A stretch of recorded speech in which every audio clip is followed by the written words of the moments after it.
రాజకీయాల గురించి ప్రస్తావించడం అనేది చాలా సంవత్సరాల తర్వాత మళ్ళీ ఇదిగో ఇప్పుడే జరుగుతుంది. దానికి ప్రధానమైన కారణం తమ్ముడు పవన్ కళ్యాణ్, అలాగే చంద్రబాబు నాయుడు గారు తెలుగుదేశం నుంచి, బీజేపీ నాయకత్వం వీళ్ళందరూ ఒక కూటమిగా ఏర్పడ్డారు. అది చాలా సంతోషం, మంచి పరిణామం.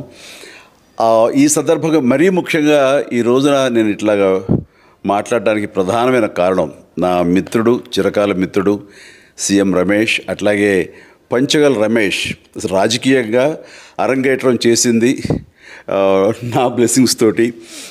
అది తను. అలాంటి పంచగల్ రమేష్ అండ్ సీఎం రమేష్ గారు వీరు నాకు కావలసిన వాళ్ళు ఇద్దరు కూడాను అనకాపల్లి కాన్స్టిట్యున్సీలో ఎంపీ క్యాండిడేట్గా, అలాగే పెందుర్తి ఎమ్మెల్యే క్యాండిడేట్గా వీరు నిలబడటం అన్నది నాకు చాలా సంతోషంగా ఉంది. ఎందుకంటే ఇద్దరు చాలా మంచి వాళ్ళే కాకుండా సమర్థవంతులు. ఇలాంటి వాళ్ళు అలాంటి కాన్స్టిట్యున్సీకి, దాని అభివృద్ధికి ఎంతగానో దోహదపడతారు అన్న నమ్మకం నాకు చాలా ప్రగాఢంగా ఉంది. ముఖ్యంగా సీఎం రమేష్ గారికి కేంద్రంతో ఉన్నటువంటి సంబంధాలు, అనుబంధం ఇది మరీ మరీ ప్రత్యేకం. నాకు అది ఎప్పటి నుంచో తెలుసు. వారి గురించి నేను వింటూనే ఉన్నాను, చూస్తూనే ఉన్నాను.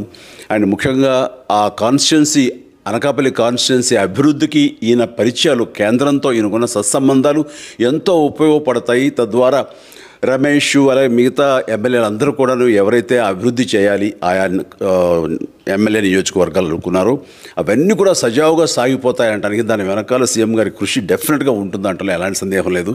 అండ్ వీరి నాయకత్వంలో మిగతా వాళ్ళ ఎమ్మెల్యేలు అందరూ కూడాను కలిసికట్టుగా అనకాపల్లి అభివృద్ధికి ఎంతగానో దోహదపడతారు అండ్ రిజల్ట్ చూపిస్తాడన్న ప్రగాఢ విశ్వాసం ఉంది. కాబట్టి వీళ్ళిద్దరి గురించి ఈరోజు ప్రస్తావిస్తున్నాను.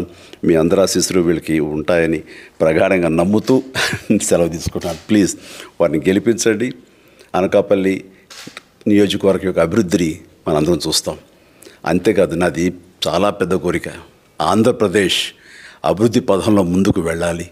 దానికి కానీ మీరందరూ నడుము బిగించండి.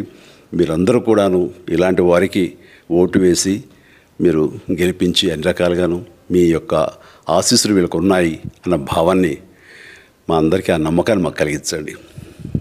జై హింద్.